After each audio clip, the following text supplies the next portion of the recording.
an article, okay? First Joyce changes styles in every chapter. In the heart of the Hibernian metropolis, before Nelson's pillar, trams slowed, shunted, changed trolleys started from Blackrock, Kingstown, and Dalkey, Palmerston Park, and Upper Rathmines, Sandymount Green, Ringsend, and Sandymount Tower, Harold's Cross. The Horse, Dublin United Tramway Company's timekeeper bawled them off. Rathgar and Sandymount Green.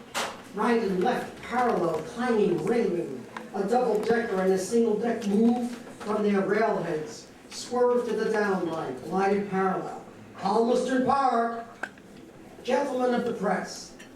There it is, Red Murray said. Alexander Keys. Just cut it out, will you? Mr. Bloom said, and I'll take it round to the telegraph office. Red Murray's long shears sliced out the advertisement from the newspaper in 4 clean strokes, scissors and paste. I'll go through the printing works, Mr. Bloom said, taking the cut square.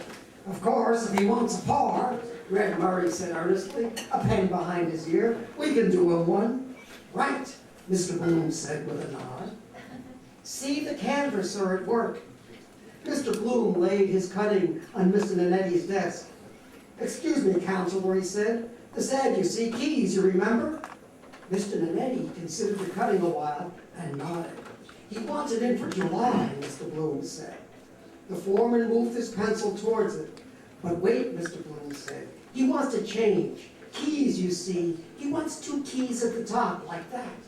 Mr. Bloom said, crossing his forefingers at the top. Mr. Bloom, glancing sideways up from the cross he had made, saw the foreman's sallow face. House of Keys. Like that, see? 2 cross keys here, a circle. And here the name, Alexander Keys, tea, wine, and spirit merchant, so on. You know yourself, Counselor, just what he wants. Then round the top, the House of Keys. You see? You think that's a good idea? The foreman moved his scratching hand to his lower ribs and scratched there quietly. The idea, Mr. Bloom said, is the House of Keys. You know, innuendo of home rule. Catches the eye, you see. Can you do that? Well, you can do that, the foreman said. Have you the design? I can get it, Mr. Bloom said. It wasn't a Kilkenny paper. The foreman thought for an instant. We can do that, he said. Let him give us a 3-month renewal. The typesetter brought him a limp galley page. He began to check it silently. Mr. Bloom stood by, hearing the loud throbs of cranks, watching the silent typesetters at their cases. Exit Bloom. Mr. Bloom took up his cutting. Time to get out. Then I'll cut the design, he said, and you'll give it a good place, I know. He looked indecisively for a moment at their faces. The editor, who leaned against the mantel shelf and propped his hand on his hand, suddenly stretched forth an arm amply. Be gone, he said. The world is before you.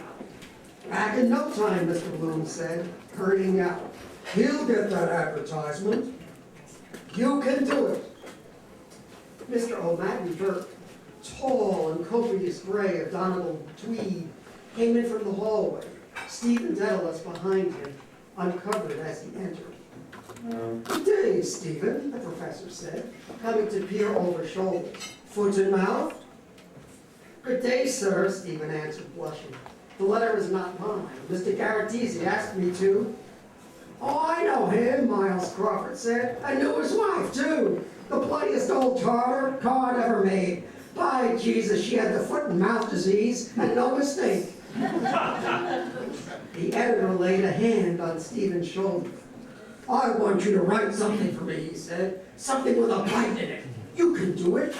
I see it in your face, in the lexicon of youth. Foot and mouth disease. The editor cried in scornful invective. All balls. Bulldozing the public. Give them something with a bite in it. Put us all into it, damn it, soul. Father, Son, and Holy Ghost, and Jakes McCarthy. Stephen raised his eyes. He wants you for the press gang, J.J. Malloy said. Gentlemen, Stephen said, as the next motion on the agenda, may I suggest that the House do now adjourn. Let it be, and hereby is resolved. All who are in favor say aye, Lenehan announced. The contrary, no. I declare it carried. To which particular boozing shed? My casting vote is Mooney's. Lay on, Macduff. Chip off the old block, the editor cried, slapping Stephen on the shoulder. Let us go. Where are those blasted keys? Foot and mouth, that'll be all right. I'll go in. Come along, Stephen, come along. Hello there, Central. At various points along the 8 lines, tram cars with motionless trolleys stood on their tracks, bound for or from Kingston and Dalton, Sandymount Green, Ringsend and Sandymount Tower, Donnybrook, Palmerston Park, and Upper Rathmines, all still, becalmed and short-circuited.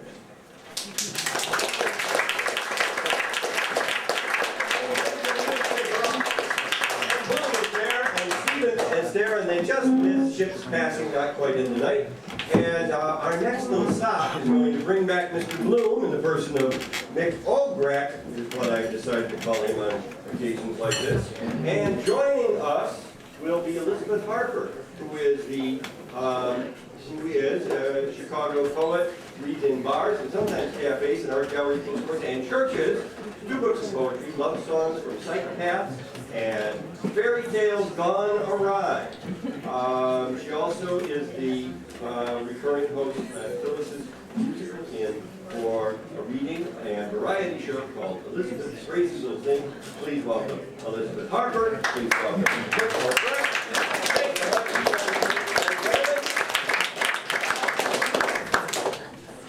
Oh, Mr. Bloom, how do you do? Oh, how do you do, Mrs. Green? Oh, no use complaining. How is Molly those times? Haven't seen her for ages. In the thing? Mr. Bloom said gaily. Millie has a position down in Mullingar, you know. Go away! Isn't that grand for her? Yes, and the photographer's there, getting on like a house on fire. You're in black, I see. You have no... No, I just come from a funeral. Going to crop up all day and foresee who's dead, when, and what did he die of. Turned up like a bad penny. Oh, dear me. I hope it wasn't any near relation.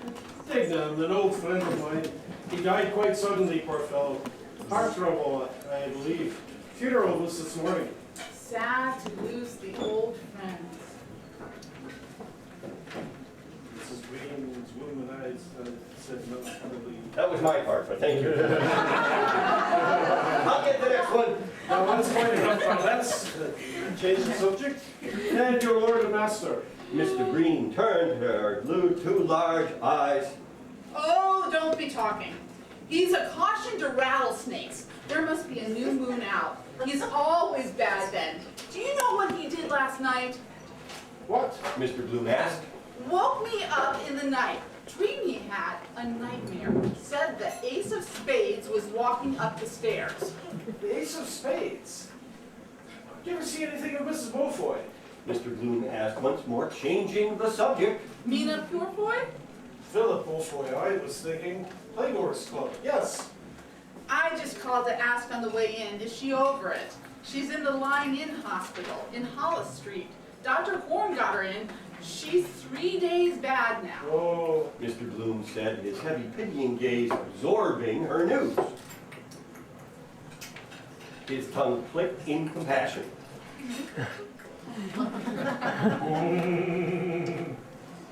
I'm sorry to hear that. Poor thing. 3 days, that's terrible for her. Mrs. Green nodded. She was taken bad on Tuesday. Mr. Bloom touched her funny bone gently, warning her. Let this man pass. A bony form strode along the curbstone from the river, staring with a rapt gaze into the sunlight. Tight as a skull cap, a tiny hat gripped his head. From his arm, a folded dust coat, a stick, and an umbrella dangled to his side. Watch him. He always walks outside the lampposts. Watch. Who is he, if it's a fair question? Is he Dottie? His name is Cashel Boyle O'Connor Fitzmaurice Tisdale Farrell. Mr. Bloom said, smiling. Watch. He has enough of them. She broke off suddenly. I must go. Goodbye. Remember me to Molly, won't you? I will. He watched her dodge through the passage towards the shop fronts.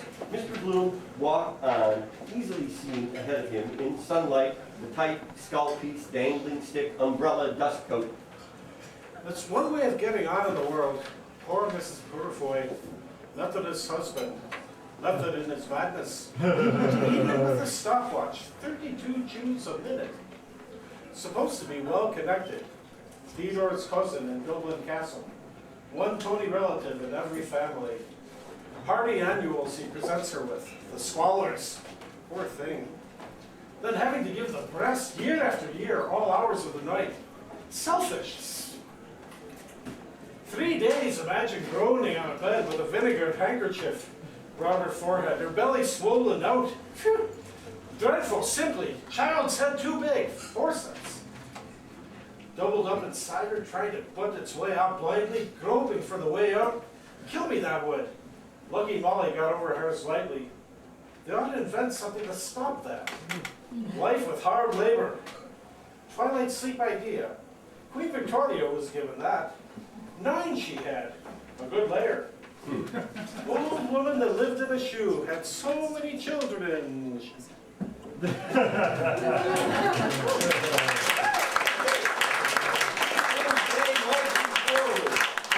He's got lunch on his mind, and so he stops in a little establishment. And to tell us about that experience, please welcome Jerry Pendergrass, a lifelong Chicago resident, graduate of NEIU, Northeastern Illinois University. Married to Kathleen for a short 36 years, has 2 sons in their 30s, is active in Athletes United for Peace, and have the lead poem in the current issue of After Hours magazine.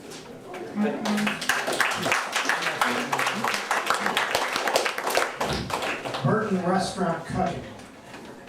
His heart is stirred. He pushed the door of the Burton Restaurant. Stink gripped his trembling breath. Pungent meat juice, slop of greens.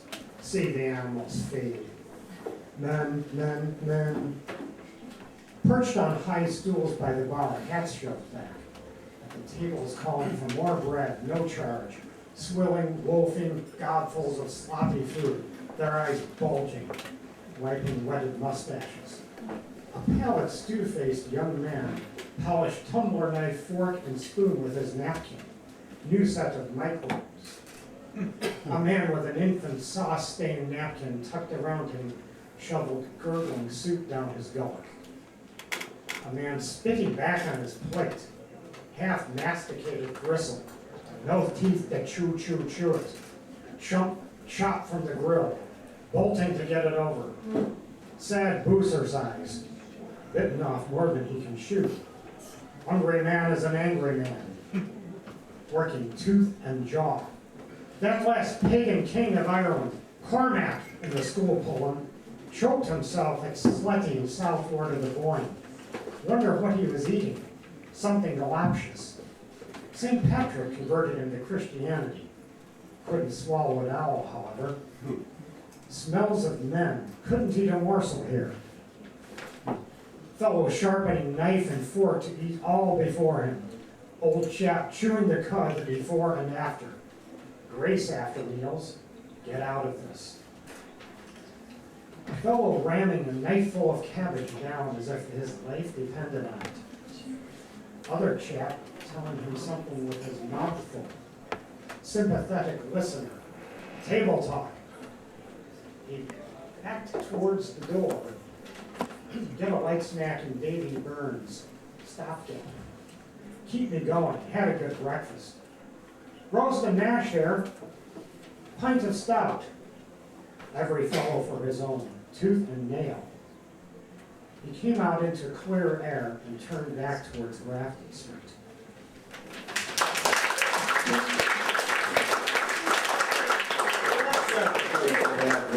He should have come to the Go there. But he does find another establishment and to reminisce a little bit about his past experience as well as move on towards lunch. Please welcome Charlie Newman, born in here, New Jersey, writing poetry since 1957, and has 4 books, Chapbooks, 4 CDs, various publications and collections. He's read in Chicago, New York City, London, and he also has the former host of the poetry reading at the Aloha Cafe. Please welcome Charlie Newman.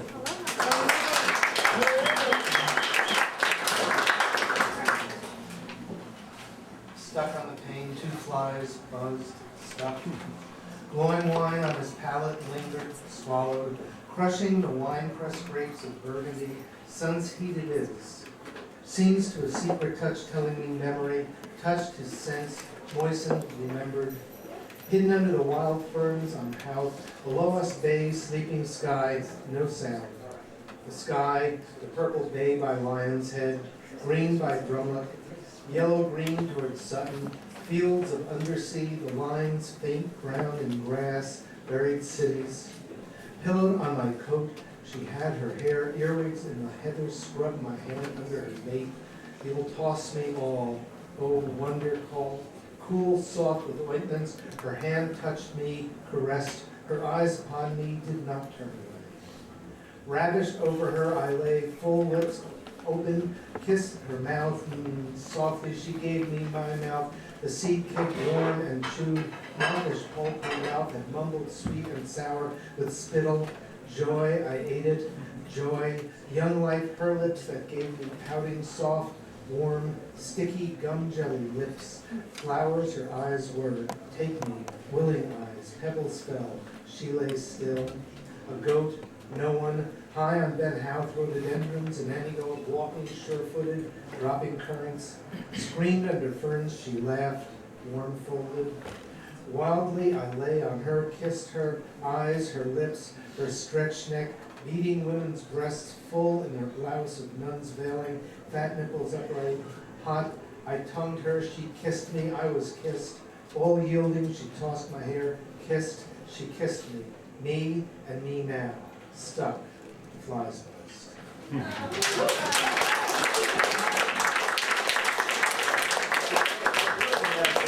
From 16 years before on his mind, thinking about Molly, even as he moves to lunch. The next section is a long narrative passage in which 18 different individuals make their way variously across the city of Dublin. It starts out with Father Cumley, who we heard of earlier, who was presiding at All Hallows, and it ends with the progression of the Lord Mayor. And in the meanwhile, there is a one-legged sailor, a blind piano tuner. The one-legged sailor is given some money out the window by an arm that extends from number 7 Eccles Street, presumably Molly Bloom. And then at the middle of this progression is Blazes Boylan going to get a little present for Molly because he's meeting her for their intimate session at 4 in the afternoon. And so, to give us a sample of the way Blazes conducts himself, please welcome Chicago actress Anna Brown.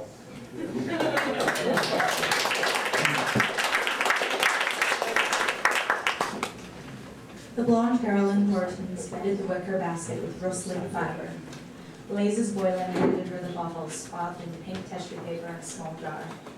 "Put these in first, will you?" he said. "Yes, sir," the blonde girl said. "And the fruit on top." "That'll do, game ball," Blazes Boylan said. She bestowed the fat pears neatly, head by tail, and among them ripe, shame-faced peaches. Blazes Boylan walked here and there in new tan shoes about the fruit-smelling shop, lifting fruits, young, juicy, crinkled, and plump red tomatoes, sniffing smells.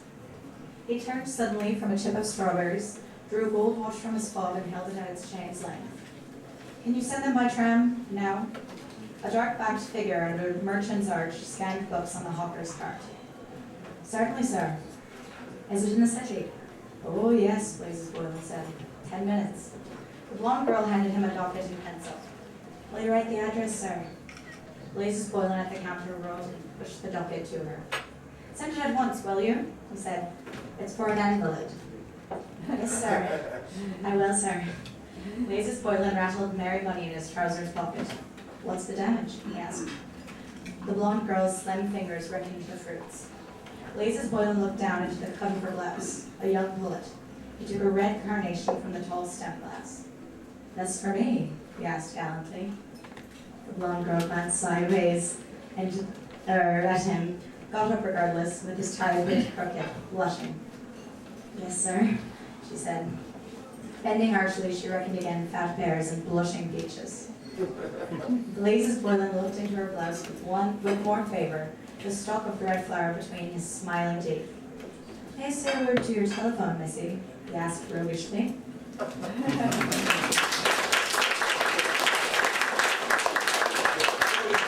Present for Molly, but also he can pick up a flirtation along the way, and he feels it might just as well. Our next reader is also returning to us, and that interrupted discussion of Hamlet will now take place at the library in Dublin, as presented by the artistic director of Aston Repertory Theatre Company, Robert Tobin. Has appeared in numerous productions around the area, and his background includes several years as producer, actor, writer, and director. As an actor, he has worked in several companies in Chicago, including Red Twist, Oak Park Festival Theater, Steppenwolf, Chicago Shakespeare, and others in Los Angeles, companies such as Met Theater, Sacred Fools, and regionally, his works, lots of other things, and he's recently finished a novel. So, please welcome Robert Tobin.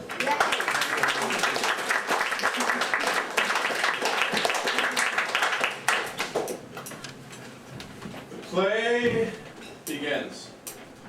A player comes on under the shadow, made up in the cast-off mail of a court uck. A well-set man with a bass voice. It is the ghost, the king, a king and no king. And the player is Shakespeare, who has studied Hamlet all the years of his life, which were not vanity in order to play the part of the spectre. He speaks the words to Burbage, the young player who stands before him beyond the rack of cerecloth, calling him by name. Hamlet, I am thy father's spirit, bidding him to list.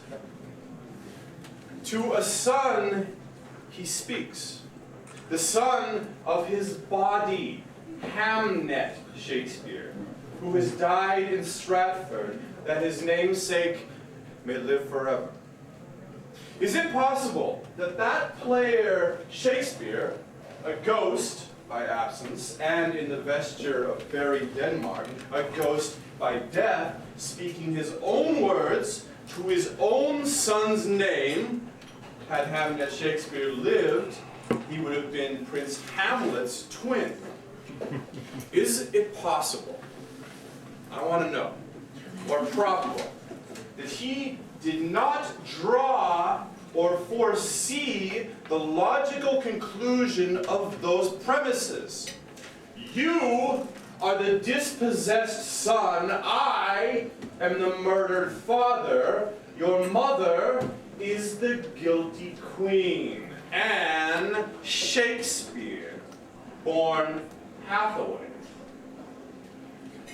Thank you.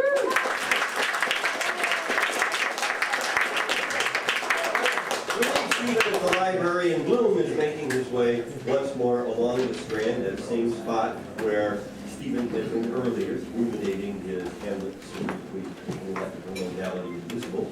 And to carry us forward with Mr. Bllomsday, please welcome Robin Fine. Robin is a well-known poet. She has performed in Chicagoland, and her poetry has been published nationally and internationally. Robin will always be a beast woman at heart. You can ask her about that when you have a chance. And if you don't know what beast woman is, just Google it. Robin is very excited to be back performing with Bllomsday. Robin Fine.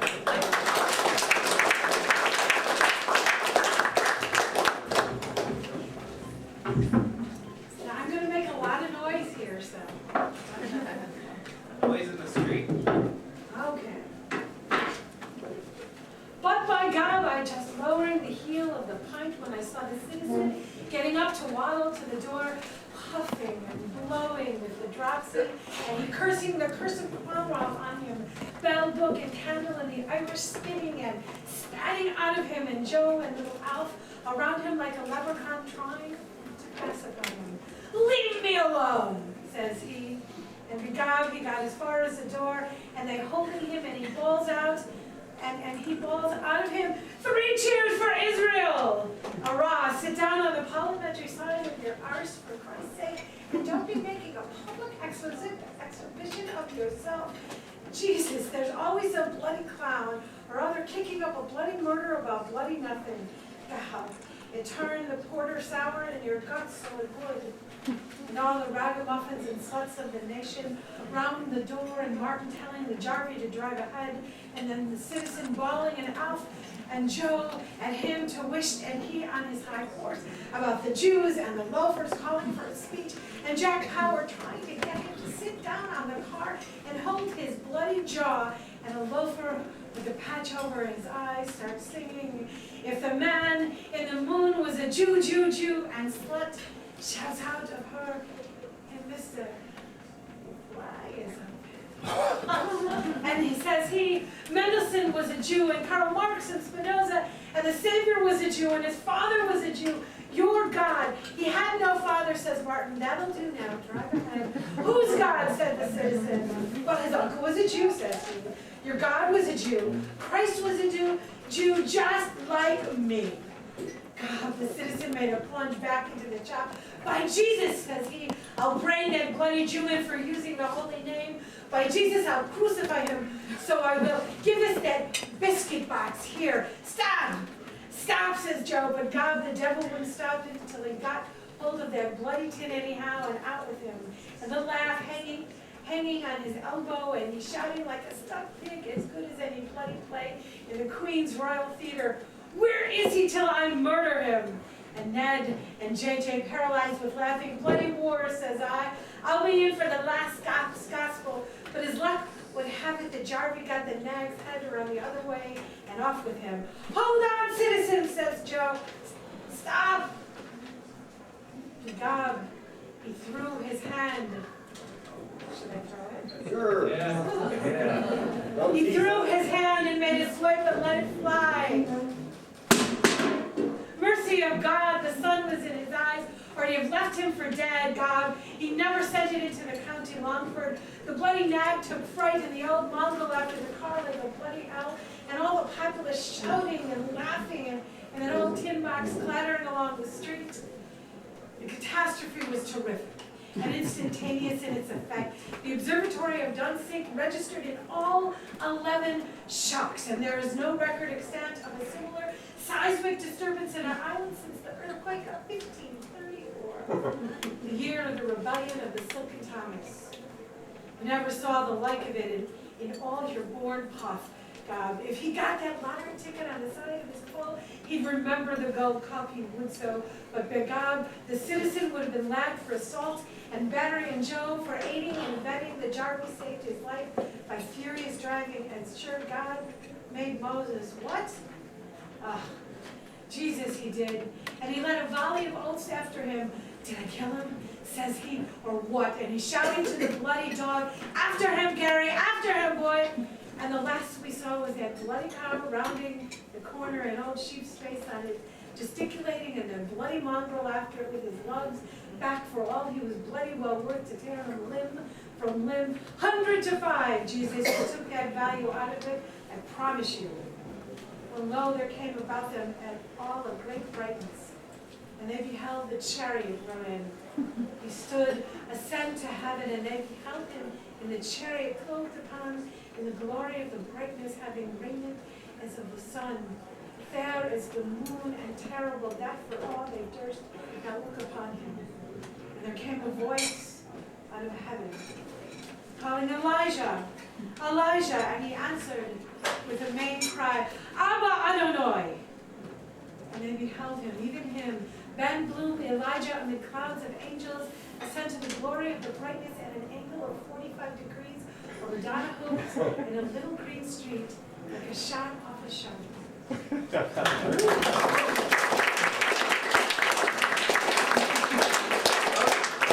So that's Bloom escaping from the Cyclops, the one-eyed patriot, the citizen.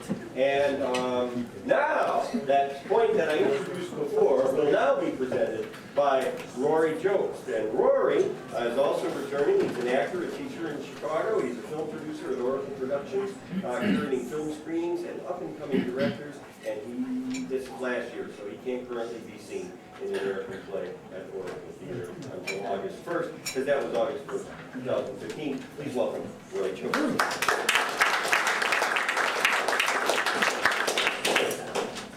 The summer evening had begun to fold in the world in the most mysterious embrace.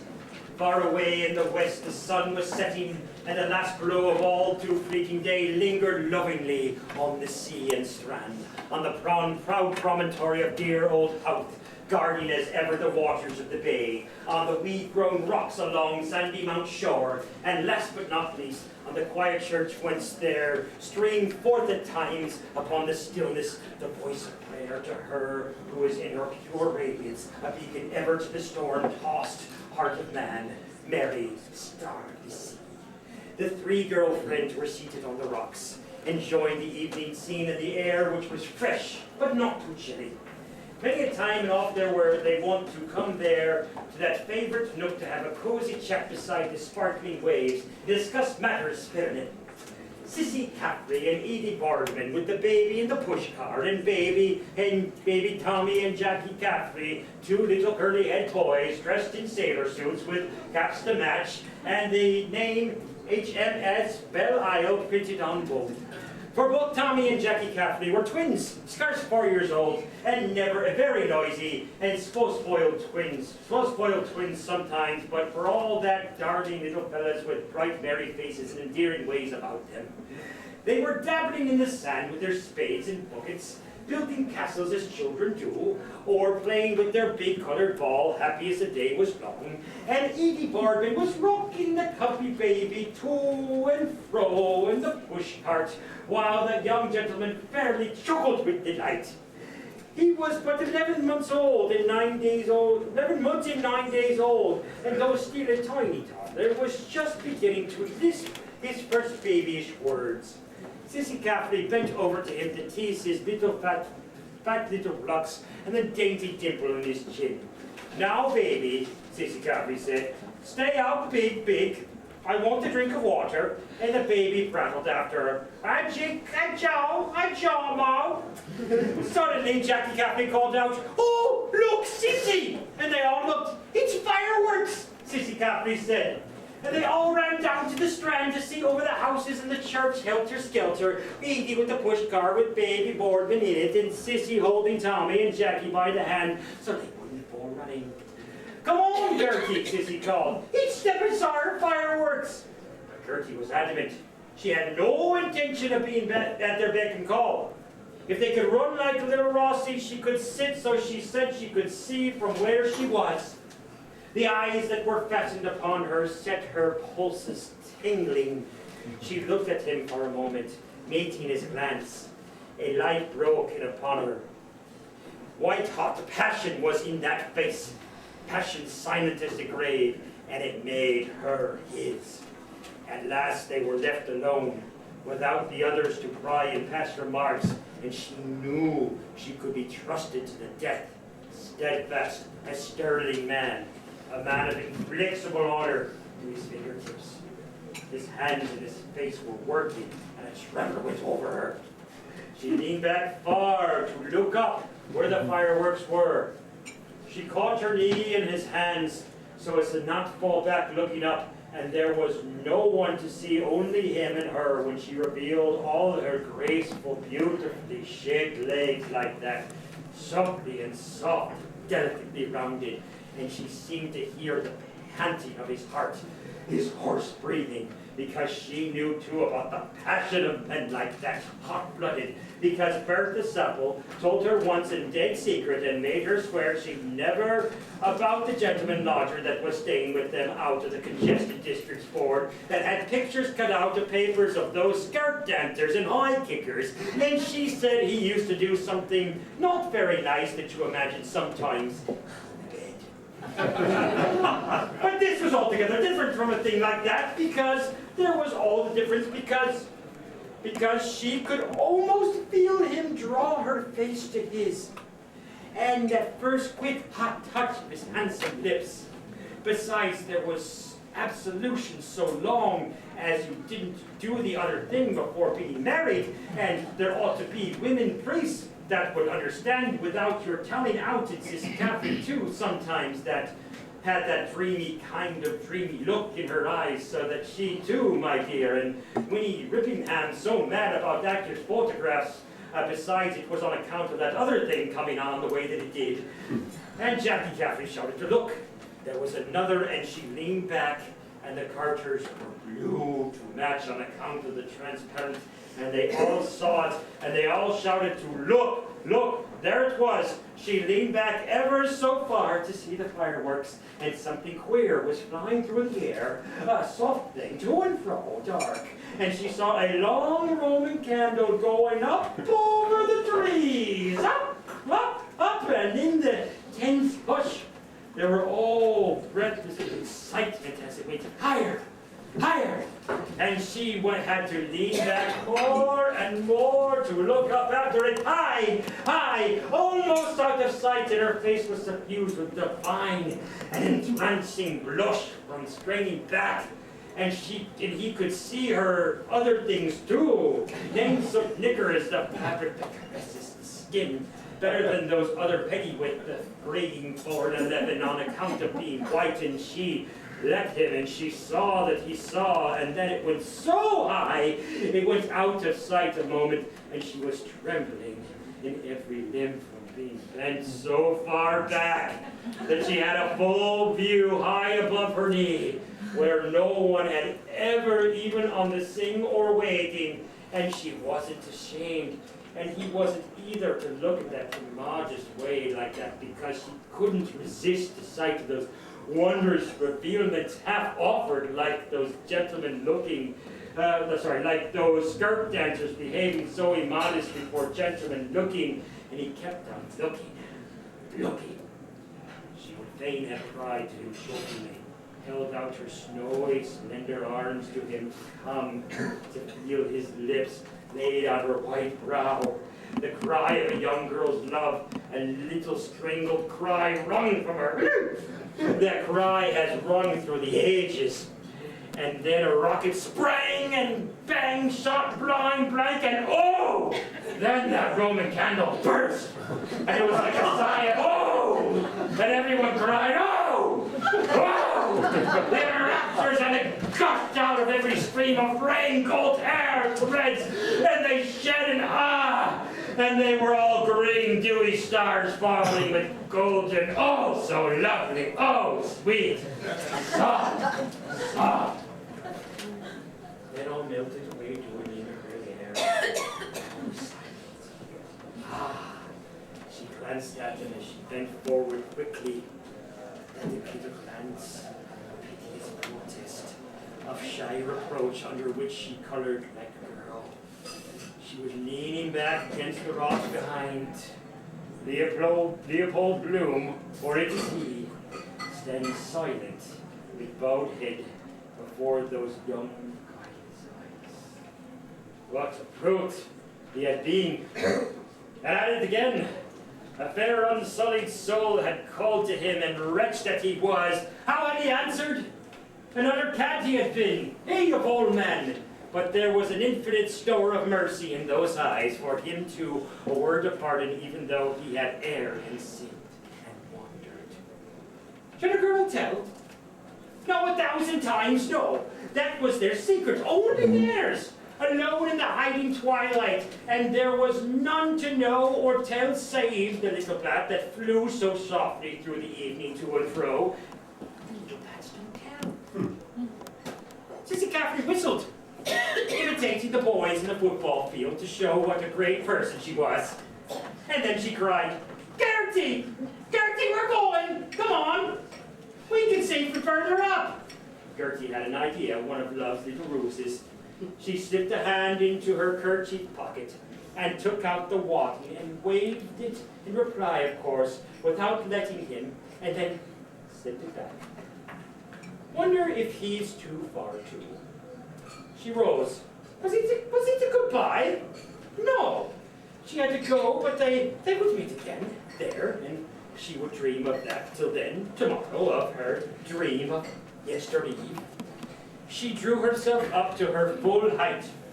Their souls met in a last lingering glance, and the eyes that reached her heart, full of strange shining, hung enraptured on her sweet, flower-like face.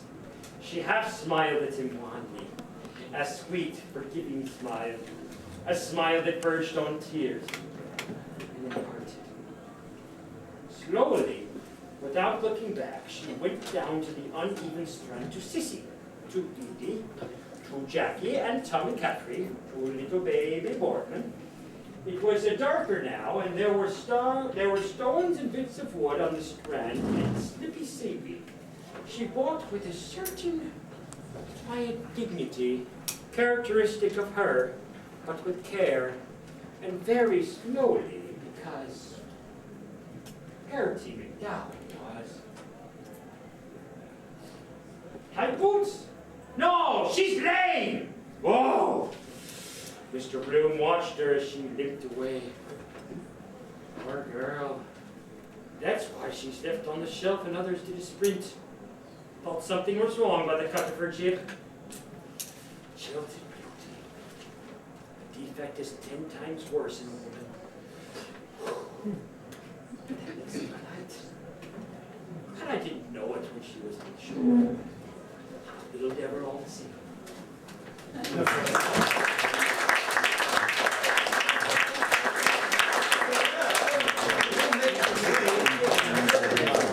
Stephen's already gathered with medical student friends, and we are about to give birth to English literature from Anglo-Saxon through Charles Dickens. At the very least, Nora Bird will be reading for us. Is glad to be back in Bllomsday. She can often be found singing at sessions right here in the Galloway Arms and around Chicago. And she volunteers with Sharing Notes, an organization that sends musicians to perform for hospital patients. Please welcome Nora Bird.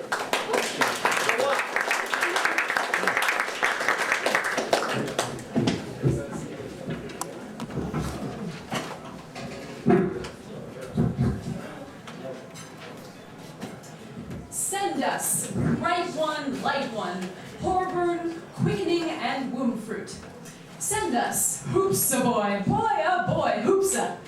For who is there who anything of some significance has apprehended, but is conscious that exterior splendor may be the surface of a downward trending reality, or that no nature's boon can contend against the bounty of increase? So it behooves every most just citizen to become the exhorter and admonisher of his semblables, and to tremble lest what had in the past been commenced might be in the future not with similar excellence accomplished. Before born, babe bliss had, within womb one he worshiped. Whatever in that one case done, commodiously done was. A couch, by midwives attended with cleanest swaddles, as though forth-bringing were now done, but to this no less of what drugs there is need, and surgical instruments to ease issue, when, if mother, ostensibly far gone and reproductive, it is come by her term up. For this relief, much thanks. And all the people will say amen. The news imparted that an heir had been born, Caesarean. But Sir Leopold was passing grave as he was minded of his good lady Marian, that had borne him an only man-child, which on his 11th day on live had died, and no man of art could save, so dark is destiny. And she was wondrous stricken of heart for that evil hap, and for his burial did him on a fair corslet of lamb's wool, the flower of the flock, for it was then about the midst of winter. And now Sir